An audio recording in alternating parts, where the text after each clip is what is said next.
Middle-aged, calm, Midwest tone, but he's spitting facts like a dog with a bone. Lanky frame, fire-haired, eyes on the case, breaking down the game and the darkest place. Sports scores to murder boards, Hoosier logic cuts like swords. From Friday lights to chalked out lines, this redhead's brain rewrites the lines. Inside the Hoosier mind, where the stories twist and stats unwind. He's a legend in flannel, mic in hand, digging deep where few can stand.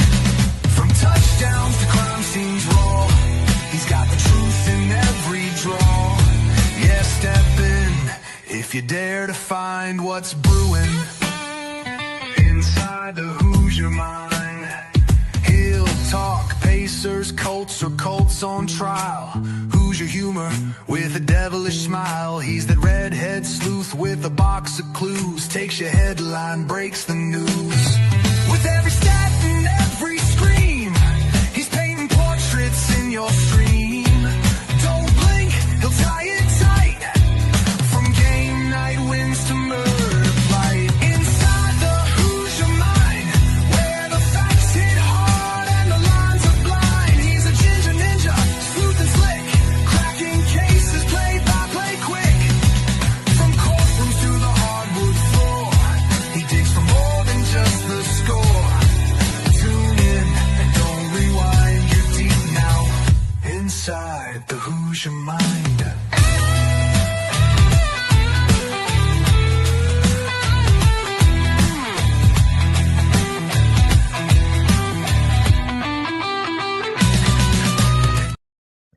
All right, what's up, everyone? Welcome into Inside the Hoosier Mind, brought to you in part by Military Broadcast Radio, helping give veterans a voice, helping teach them how to podcast, and most importantly, having veterans' voices be heard. Here with the Shy Kid on a hot day here in the Midwest. It's so hot outside. It's hot for no damn reason, Mike. It makes no sense why it's so hot. Too hot, man. Didn't leave today. Stayed home today. I know it's supposed to. I don't know for you guys in Indy, but in Chicago it's supposed to rain the next few days. So I'm hoping we don't get some tornado warnings and avoiding all that, because when it starts raining and it's hot, you know, it's when everyone from Chicago likes to pretend like a hurricane's coming, even though we've never seen one. But you know, it's always interesting. Come on, man. You never heard of a land hurricane? Yeah, I don't know, and I don't want to. No, so it says here we're not supposed to like increase chances of storming like Saturday, but for the most part it's supposed to be, I guess, just hot the whole time. It's supposed to be like 94, 93, like every day till basically the end of this month. So it's supposed to be hot for no damn reason. But nonetheless, buddy, that also means other things have heated up throughout the other sports. We had the college, men's World Series come to an end. My LSU Tigers, go Tigers, second title in the last 3 years, beating out Coastal Carolina. And I know you and I talked about it in chat. It's cool because you watch a lot of baseball. You watch both professional and college. I honestly just started watching college, like literally the last handful of games. Like I saw LSU get kind of the upset win against Arkansas, the first and second time that they beat them in the World Series. And then they go up against Coastal Carolina. And it was funny, as I'm sitting there watching it, they're like, yeah, LSU's more of a defensive team. Coastal Carolina's more offensive. I'm like, and again, somebody who doesn't really watch baseball, I'm like, what are you talking about? But then as I watched it, I'm like, okay, now I see it. LSU is not we're not going to be scoring homers on you constantly, but they're going to be playing in the outfield. And you're not getting the ball off. Like even if you bunt it, you're not going to be able to make it. And then of course, like their pitchers, oh my God, like 4 of their pitchers just out there killing it. Especially the last kid, Shores. He's like 6'8", like 235. Yeah, got like 9 strikeouts to end the game. I was like, Jesus. So it was cool to be able to see that. I know you were talking about it, how Tennessee was kind of I think Tennessee, North Carolina were both kind of big fish this year in the baseball side for the men's college, but it is kind of cool though to see even a team like Coastal Carolina. They hung in there and they beat some of the best to get all the way there. So what's your thoughts real quick, at least on the men's college World Series, as far as like really you get a lot of parity, it seems like. Yeah, for sure. And shout out Jim and Randy and DB for getting me into it just a few years ago. I got a chance to see Tennessee win their first championship in quite some time, just a couple years ago. And Tony V, like to Randy's point, has been very busy in the portal and just, just recruiting a bunch of high school kids. So Tennessee will be just fine. Go Big Orange. It's going to be interesting to see, the next few years of college baseball and how it continues to grow. The game is growing every single day, Mhm. and you watch guys like Randy and DB and Jim on and off the bench, or you can watch Pros and Joes with Jim and I, and we're interviewing, college athletes go from the biggest stage they've ever been on to the Mhm. bottom in minor league baseball. Because it's not like the NBA, it's not like the NFL. You're not just sent right into it right away. You're going into a Mhm. situation to where you might be in a crowd full of 1,000 fans for the next year. You know what I mean? You Right. might have to climb your way all the way up and change Mhm. your game and change the way you went about it. So college baseball is so much fun, man. The aluminum bats, I mean, the sound of an aluminum bat is just, Yeah. there's it's nothing better than a good crack and pop from a Yeah. wood barrel at Mhm. Wrigley Field. But when you hear them aluminum bats go off, it just reminds you of your childhood playing baseball. At Mhm. least for me, LSU man, got a chance to interview the goat, Paul Skeens, a few years ago, and even though it was only one conversation, it was still super cool to watch his journey to become the rookie of the year in Major League Mhm. Baseball, climbing the ranks, and really just see what he's been able to do, man. And that was really the beginning of LSU. LSU's on their dynasty shit right now. Really, not Yeah. even just from a baseball standpoint, but just Mhm. from a school standpoint. Like they have been incredible over the last several years. You're looking at Paul Skeens, Angel Reese, Joe Burrow, Mhm. Jamar Chase. I mean, the list goes on of incredible athletes that have Livy Dunn and company. Mhm. I think they won it all. I Yeah. don't know how Last much. year. I will say Mm. I don't know how much Livy Dunn contributed to that. I know she doesn't play a lot, or compete a lot, is what I should say. But her team, nonetheless, was incredible. And shout out LSU. You know what I mean? Shout out Livy Dunn. Yeah. I'm not hating. I'm just saying, like, it's Right. not. I'm not putting her in that same category Mhm. as a Joe Burrow or a Paul Skeens, Angel Reese. Like, obviously, there are incredible gymnasts there as well. I just don't know them off the top of my head. But yeah, man, LSU. Shout out the Tigers. Every time Mhm. I see them, I think of you, Aw, Tony. So it's I pretty. appreciate that. Of course, of course. And So, also, really quick, I have to do it. Have to do it. Have to put the hat on. I know it's a shorter episode today, but I just want to say congratulations to ooh, my favorite Chicago Blackhawk of all time, my favorite hockey player of all time, dunking teeth, making the Hall of Fame today, 2025 Hall of ooh, Fame, three-time Stanley Cup winner, won the Norris Trophy twice, won the Conn Smythe in 2014, 2015, three-time mhm. All-Star, top 100 player of all time, in my personal opinion. Dunks is a Hall of Famer. I grew up watching him with my dad. Three Stanley Cups, man, in 6 years as a kid. Like that was my '90s Bulls. Was the 2010 Hawks, and Duncan Yeah. Keith was like the biggest part of that defensively. So just want to say shout out Dunks, man. It's super cool, but also sad to see your childhood favorite players Mhm. go into the Hall because you realize I'm about as old as he is, and he's what, 43, something like that now. It's crazy. Yeah. Yeah, it is kind of hurting as far as like you see all the athletes, especially like to me more the NFL side. It's like, man, these guys are like I grew up watching these guys and now they're all like retiring because it's like, yeah, it's come to the end. It's crazy. Yeah. Before we jump back into that though, real quick. So this guy made a tweet, Harrison Valentine. In the last 65 months, LSU fans have seen LSU football win a natty in 2020, technically 2019, 2020. LSU track and field win a natty in 2021. Women's basketball 2023. Baseball 2023. LSU gymnastics with Livy Dunn in 2024. And then LSU baseball again in 2025. Area code 225, address Titletown, USA. That's awesome, bro. That's Right? could you imagine if you joined LSU as a student in 2019, and throughout those 4 years you got to experience what Mhm. some people didn't even experience once. You know what I mean? Yeah. So like to be able to like that senior class has to be cream of the crop right now as it pertains to having the best college experience.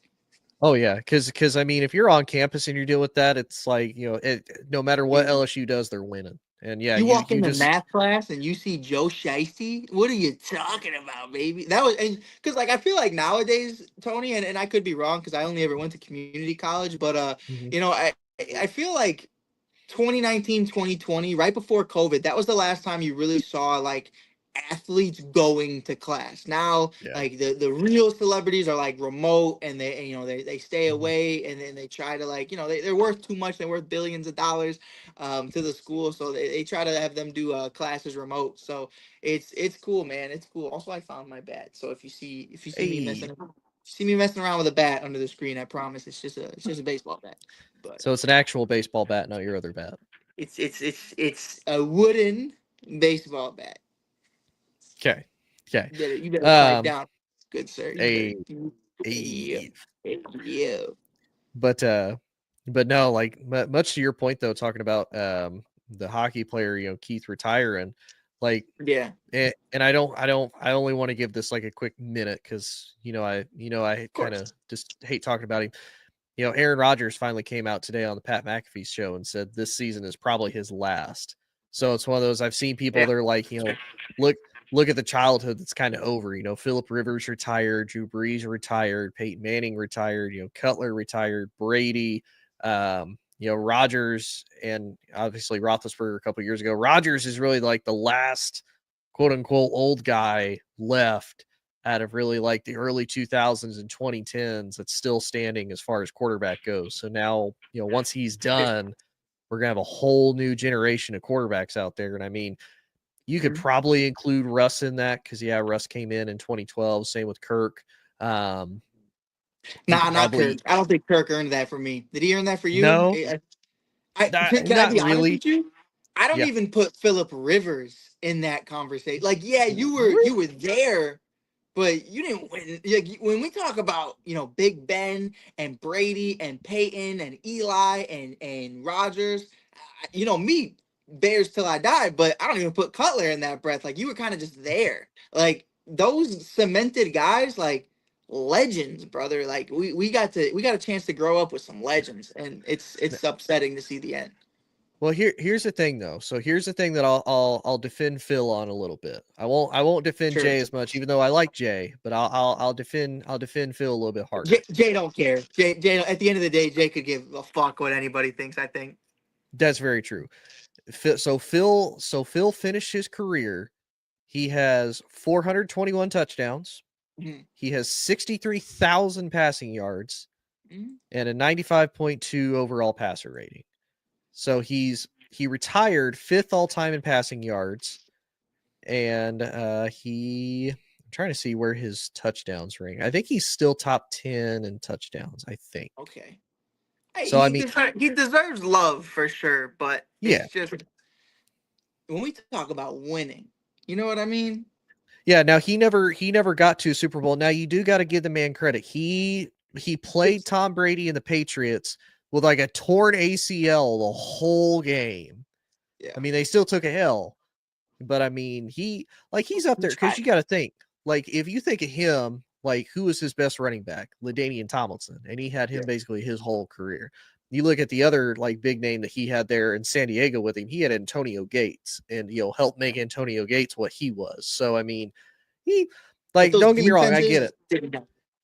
Yeah, yeah. So I mean, I definitely get what you're saying. I mean, to me, when I think of the 2010s, I would think of Philip Rivers, but much to your point, I mean, it's hard to make that argument when he didn't go to a Super Bowl, he never won a Super Bowl. Like Right. it's kind of hard. But I mean, he was up there. He submitted He's up there himself. for sure. He's up there for sure. He is the modern day Kirk Cousins to me. You know what I mean? He's just that guy who's the numbers are there, Mhm, but when we talk about you around the fire pit when we're 60 years old just drinking that mhm. drink, are we really gonna talk about Philip Rivers outside of trash talking and having an entire offense worth of kids? Like That's very that's where true. I'm at with Philip Rivers. Like Yeah. when you talk about Brady, Peyton, and Mhm. Rodgers, like he's not in that. He's not there for me. But again, I think that kind of gives him a pass because I feel like he's one of those the era that he was in.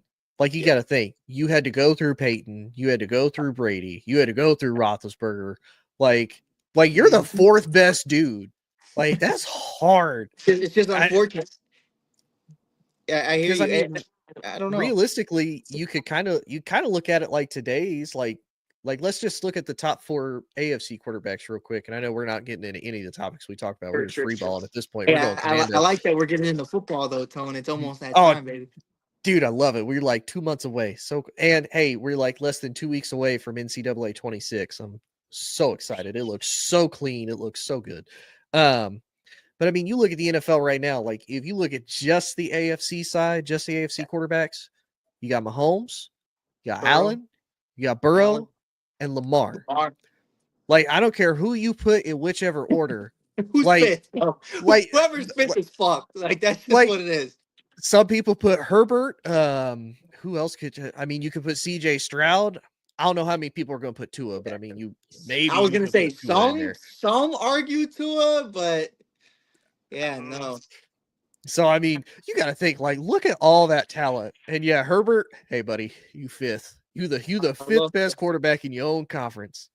Yeah. What I will say is this: out of all of those guys we named, out of like the 2010s core, Phillip is the only one that wore one jersey the entire time, if I'm not mistaken. Nope, he played his last season for the Colts. That's actually the Colts' best quarterback post Andrew Luck has been Phillip Rivers. He threw for over 4,000 yards, and they were 11-5. This is best season. That's the best quarterback they've had post Andrew Luck. Wow. Damn. So we really did. Yeah. We really did see. Wow. Because I was like holding that while we were talking about it. I was like, well, at least Phillip stayed loyal. Like even Brady ended up going to the Bucs. Like I never, if you would have told us in 2011 that Tom Brady was leaving the Patriots, never in a million years. You know what I mean? So, no. Like, I mean, same with Peyton. If you would have, yeah, every single. Well, the only one that didn't is Big Ben. Big Ben never wore anything other than a Steelers jersey. Yeah, Ben didn't do it. He almost wore it. Never mind. Technically, Eli didn't either. I mean, if you want to. Yeah. Well. Yeah. Well. mean, he. Well.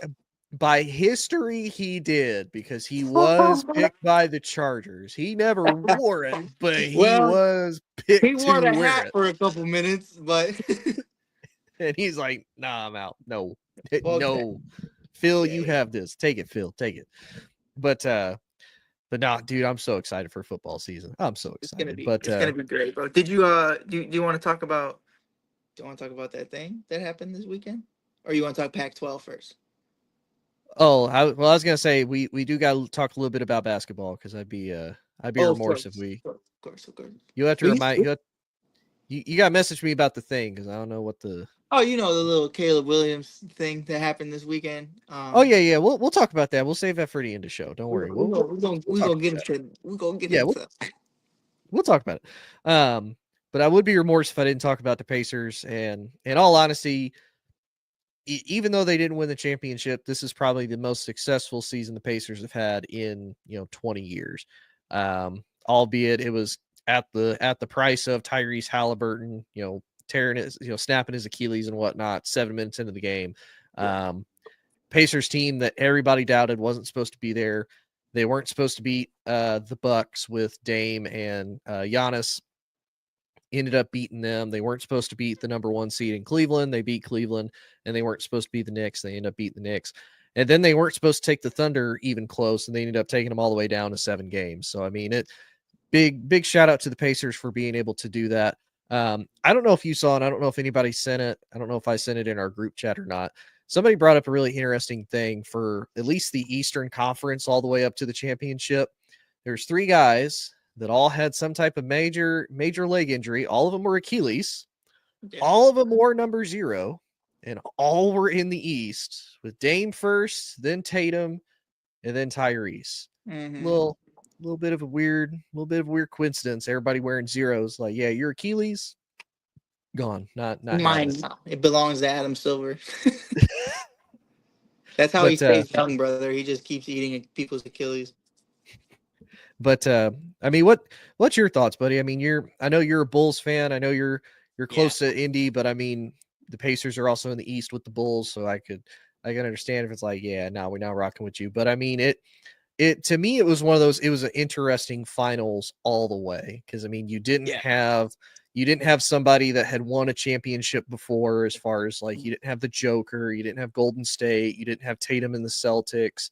It was two teams that neither one had won a championship in 40 plus years. For the Pacers, it would have been their first since officially joining the NBA. Yeah. For you as an outside perspective, what was your thought on the finals? Because there's a lot of like big time TV personalities did not care for the finals as a whole.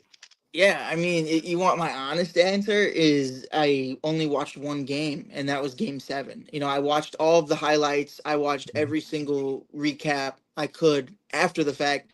But I've been watching Love Island. I can't even lie to you. Love Island's been incredible. That's fair. I'm not spoiling it for anybody, but Huda is a menace to society. Ace is insane. Man, like, shout out Taylor. Taylor's my favorite character on the whole show. But I've been watching Love Island a lot more, and I've never missed the NBA Finals.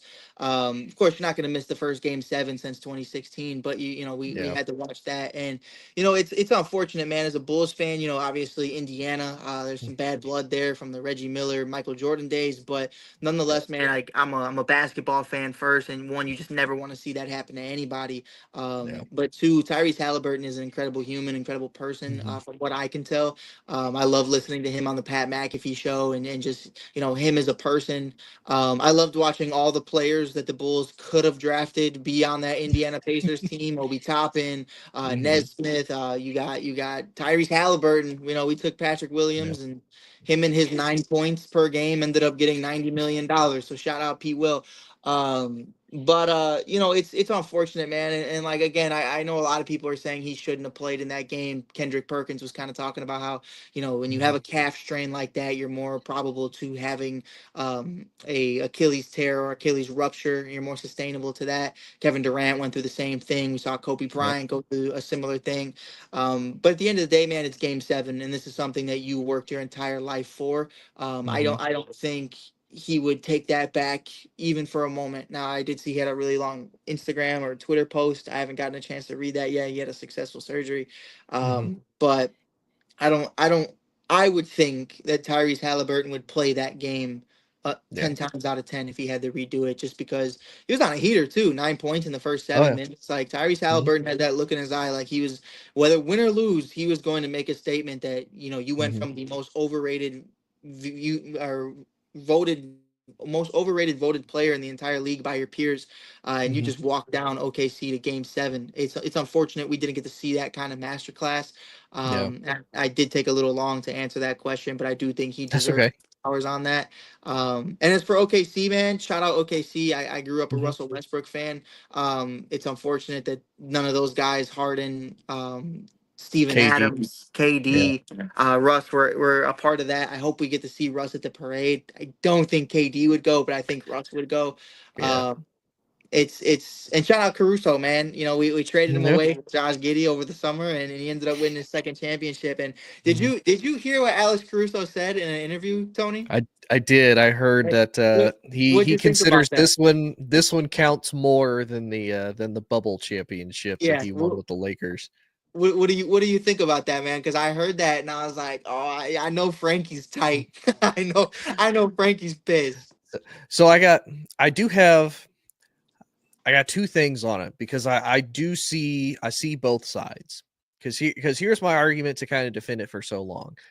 Everybody started basically at the exact same point. Like, everybody had the same amount of rest. Like, everybody had kind of an equal shot to make their case to potentially try to get there, right? And it's like, well, everybody started on equal playing field. It was neutral. No, you didn't have home court advantage, what kind of sucked, which obviously we've learned that can make or break a series or make or break a game for a lot of different teams. So that's fine. But here's the other thing that somebody brought up this morning when they were talking about the Alex Caruso statement of, hey, this one counts more than the first one did. It's like, yeah, you had a lot of players that are like, yeah, I'm sitting out. And it's like, that's something that's going to happen. And I would say it's no different than like when Tyrese Halliburton goes down. It's like, all right, next man up. Like COVID's a little different because they kind of made the choice to sit out. And it's like, hey, you can't force somebody to play that either can't play or doesn't want to play to start with anyway. So, I mean, I get both sides. it is just kind of funny. I don't know if that's Caruso kind of taking a little bit of a shot, like, hey, I went and won another ring and y'all haven't even sniffed it or what. But it was kind of funny when when I heard that this morning as I was driving in very late to work. Yeah, I took it as shout out Tony for still going into work today, but I took it more so as this is to the fans in the league. This is to the fan base that says that the Lakers championship doesn't count. Okay, fine, discredit that, but you can't discredit this. You know what I mean? And what's frustrating is, somebody said that he's won 2 Mickey Mouse championships now because the first one was COVID and the second one, Tyrese Halliburton tears his Achilles. I don't want to hear any of it because if Kawhi Leonard didn't go down, the Warriors probably don't win. And vice versa, if KD and Klay Thompson don't go down years later for the Warriors, Kawhi Leonard doesn't win. So like, it's just one of those things where like that's just the game of basketball, man. Like you said, it's next man up. TJ McConnell, which by the way, as a white boy who loves to play basketball, I grew up watching TJ McConnell and Alex Caruso, and to see both of them going head to head and seeing TJ McConnell on the biggest stage getting his flowers, because I feel like going into this series nationally, people don't talk about TJ McConnell ever. To see him hooping, man, it was just incredible to see those two go head to head. We had some white on white crime there, but it was pretty cool nonetheless, man. But again, to that point, like, I don't want to hear any of it, man, because at the end of the day, you're playing basketball at the highest level. Injuries happen. You know what I mean? I could sit here all day long and say none of the LeBron James Miami Heat championships count because if Derrick Rose didn't tear his ACL, like, you know what I mean? But like, if my aunt had balls, she'd be my uncle, but that's just not the case. Right. Presumably, I don't know, Presumably, but allegedly. Allegedly, but no, man, it's cool, man, and the draft is tomorrow, if I'm not mistaken. So the off season starts today. Well, it started a couple days ago for some people, but it's gonna be fun, man. Yeah, it'll be interesting. I do want to do a quick thing too. They did an interview with Obi Toppin after the game, and he was super emotional after the Tyrese thing, and you kind of feel bad because he's like, had I tried to take the corner 3 rather than passing it to Tyrese to try to go for, like, he put the blame on himself, and it was kind of cool. I know a lot of people aren't a huge fan of him, but Nick Wright, wanted to kind of give him his flowers. He's like, dude, he goes, that is not your fault. He's like, injuries happen all the time. He goes, and all honesty, much to your point, I think even if Tyrese knew that his Achilles was going to snap at some point in that game, he's still going to go in there and play. Like you said, it's game 7. It's the most important game of your life. And for some of these dudes, you may never get back to that point ever again in your life. Like if you here's me, like, I want to ask you as like the fanatic that you are. If I told you, Tony, it's game 7, Super Bowl, not Super Bowl, but you know what I mean? There's no game 7 in Super Bowl, but Tony, it's the Super Bowl. You have 40 minutes on the clock.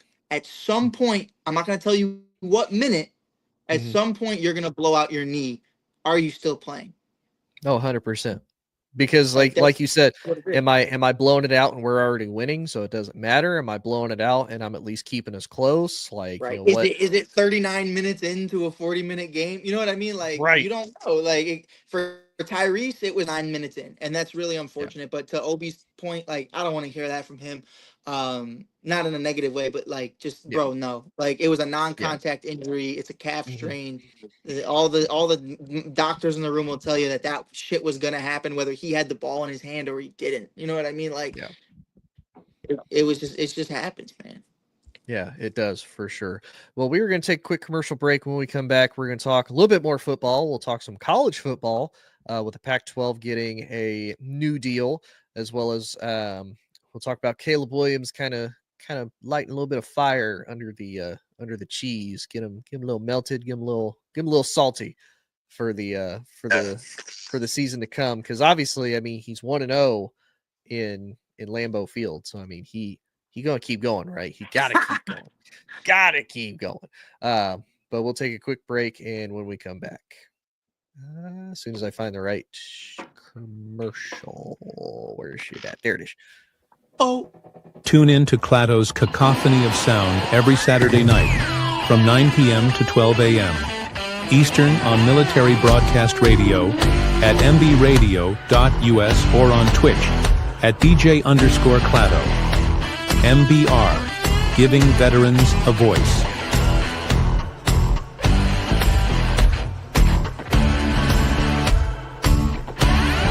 She ain't mine, but she looks fine. Gonna take some time, gonna make her mine, gonna make her mine.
Sacred flowers, sacred mother, earth is crying for her daughters. Sacred flowers, sacred mother, earth is crying for her daughters. Where have you gone? Who took them from us? Who stole them from us? Sacred flowers.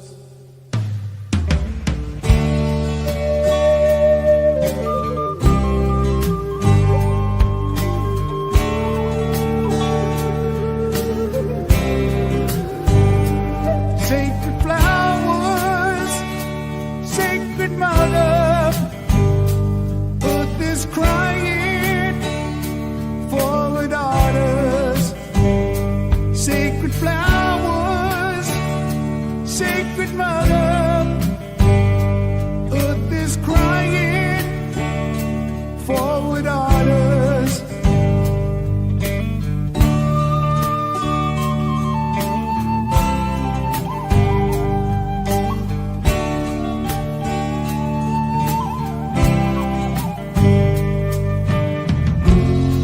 Blooming life on the res, bringing light to our lives. You are missing your mist, sacred flowers.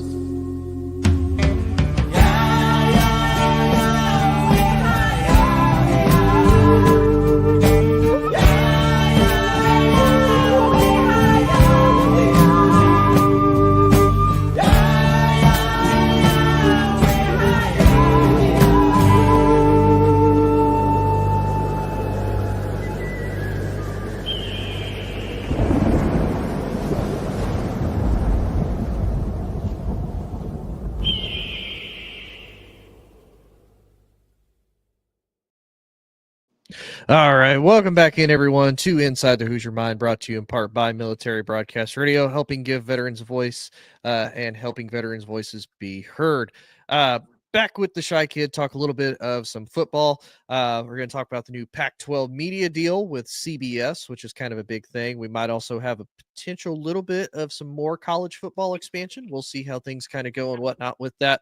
And then obviously Caleb Williams trying to get the cheese a little warm, a little melted.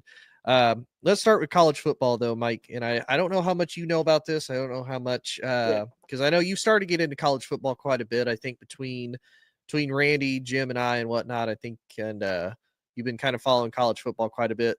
So obviously, you know, a lot of the original Pac-12 teams left. to either join the Big Ten, the Big 12, and a couple obviously join the ACC. So the Pac-12 have since tried to rebuild themselves. They went ahead and got kind of some, I don't really want to say big names. I guess the biggest fish they went and got out of the group of 5 schools, they went and got Boise State.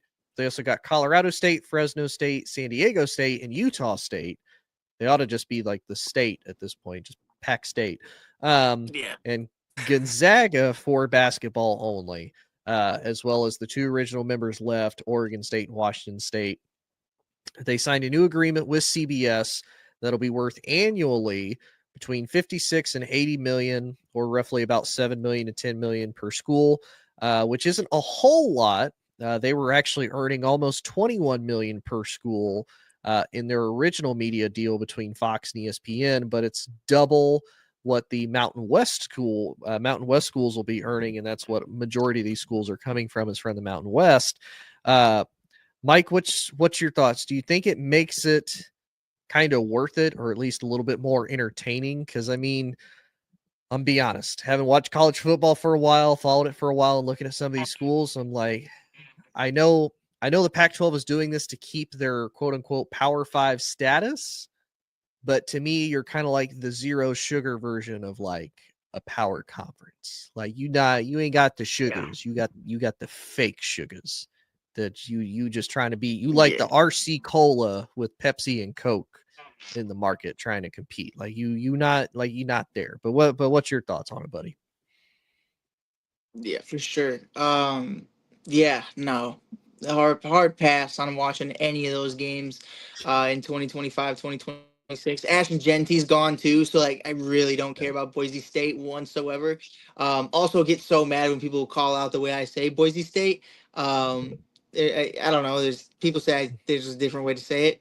I don't know. Boise State. I always get like the Boise State. And they're like, it's Boise, and I'm like, I don't know. I have no idea how to say it. Don't care to know how to say it. No different.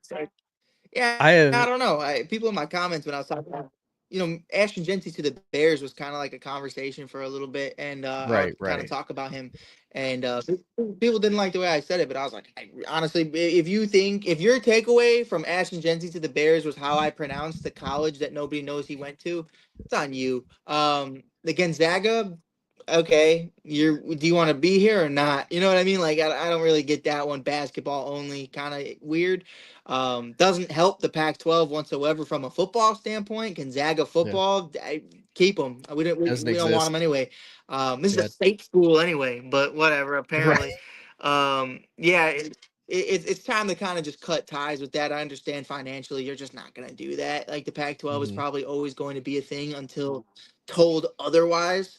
But they're reaching for sure, man. It's probably just a bunch of I'm not gonna say community colleges going up against each other, but that's kind of how it feels. You know what I mean? Like it's not my cup of tea for sure. Well, and so here's the funny thing. So apparently the deal with the NCAA is they had 2 years post basically all the members leaving to be able to find at least 6 other schools to be full-time football members of the conference in order to keep their quote Power 5 status. And like you said, it's funny because looking at the schools that they got, Oregon State, Washington State, both historically, they've kind of been the bottom feeders of the Pac-12 for years. Now, last couple of years, they kind of come back a little bit. I'm not trembling in my boots if anybody ever has to face them, but I mean, it's there. Then obviously once everybody left, the Pac-2 had an agreement with the Mountain West of, okay, we'll kind of do a rotating schedule. We'll face some of you guys. That way, we have more than just having to face each other. We can kind of make it work and whatnot. They backtrack on that deal. They steal a bunch of the Mountain West schools. And now they're actually sitting at 7 members for football, 8 as far as basketball goes. The final school that they're looking to add, and again, the quality is not there because the final school they're looking to add is Texas State. And I had to do a little bit of research on Texas State because I know who they are, but I don't know a whole lot about them. So to give you an idea, they just moved up from the FCS. So with like the likes of Sam Houston, who just moved up, I think JMU moved up not too long ago. North Dakota State is still FCS. South Dakota State, Montana State, Montana. Who I did see somebody actually make the argument. Oh, well, why don't you just invite them up from the FCS and make them Pac-12 and make them Pac-12 schools? To me, whenever you bring in an FCS school into the Pac-12, that FCS schools have a really hard time adjusting anyway. I don't see why you would. But, Texas State has not done well as a whole. I mean, just against the Sun Belt Conference that they're in, to help you, Mike, for anybody who's watching, they are 23-65 against in the Southern Belt Conference as of right now. They have a winning record against is South Alabama. They're 5-4. They have lost to Louisiana 11 times. They have never beat them at all the entire time that they've been a part of the SBC. So I mean, it's kind of sad to see the Pac-12 at this point, to where they're in this state of of kind of desperation to try to get people to come in. But it's definitely pretty sad. And then hopefully Mike comes back. I know we're having a little bit of connectivity issues, which is why we're doing it on a Thursday morning rather than on a Tuesday evening. But Mike brought up the topic about Caleb Williams kind of fueling into the hate against his rival, the Green Bay Packers. He was at a concert and he's kind of leading the chant of F Green Bay the entire time, which is pretty cool because, I mean, to see a quarterback that the Bears have to finally be able to really put up a good competition against Green Bay is actually really nice. Now he did lose. Now he did split the series with Green Bay last year.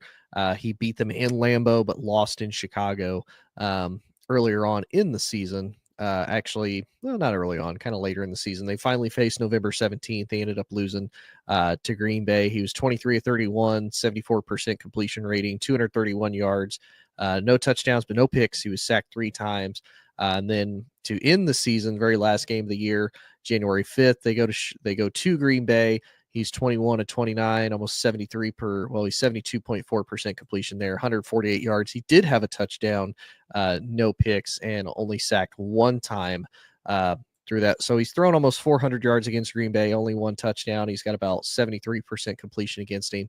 So, I mean, realistically, that's pretty good. So it is cool that he's feeding into that rivalry against Green Bay, which is pretty awesome. Because, I mean, the rivalry is no fun if it's only ever one-sided. Like, it's no fun if, only one team ever gets the win. The other team is just kind of sitting there like, we just keep getting beat by him. So it's cool that he's fueling the rivalry. I know Mike is excited. I know I'm excited even as a Bears fan to kind of see what Caleb looks like. I'm really excited to see what he looks like in season number 2 for his sophomore year in the NFL, his second year, because that's when we kind of see a lot of growth. I know for some guys, rookie season, it's okay, what's he look like in the pro system? What's he look like with the chemistry with guys? Now he has a full off season. He has a full year under his belt with chemistry with some of the guys. Obviously they did tremendously well in the draft. He has a new coach in Ben Johnson, so it'll be interesting to see how that dynamic and how that duo works overall. But then to boot, does he take a little bit of a step back? Does he take progression forward and whatnot? Last time we've seen him with a couple really good offensive minds as far as Cliff Kingsbury. Now, Cliff Kingsbury, he didn't do so well with USC in his last year. But when he had Lincoln Riley as his main guy, he was doing absolutely fantastic. So it'll be interesting to see. It'll be a fun football season. I know we only have a couple more months before we get back into football season. But again, luckily we have NCAA 26 coming out in about less than 2 weeks to kind of hold us over in the meantime. But appreciate everybody watching. Appreciate everybody tuning in to watching Mike and I. If you like what Mike has, he does a ton of Chicago sports content as far as the Chicago Sky, Angel Reese, the Bulls, the Bears, the Cubbies, all of them. Definitely give Mike a follow and a shout out at the Shy Kid if you like everything that I have. Please, like, follow, subscribe at Inside the Hoosier Mind on pretty much everything: Facebook, YouTube, TikTok, all of that. And if you like everything that happens here on Military Broadcast Radio, MBR Talk with a ton of the great veteran hosts, great veterans as far as life advice. If you want to hear stories, if you want to be able to share your own story, there's a little QR code here on my screen that you can scan to be able to get more information about that, or just honestly look up mbradio.us, and that'll be the website to take you to. That can get you all the information. But nonetheless, appreciate everybody tuning in, appreciate everybody watching, and we'll be back hopefully with some more sports news as the summer heats up. Ladies and gentlemen, thank you for tuning in to Military Broadcast Radio. As we wrap up today's show, we want to remind you that the podcast of today's episode will be available right after we go off the air. So if you missed any part of the show or want to listen again, be sure to check it out. And remember, we're here to support and honor our veterans. Your stories and experiences matter, and we are committed to giving you a platform to share them. That's right. We're here to give our veterans a voice. So don't forget to catch the podcast and stay connected with us. Giving our veterans a voice.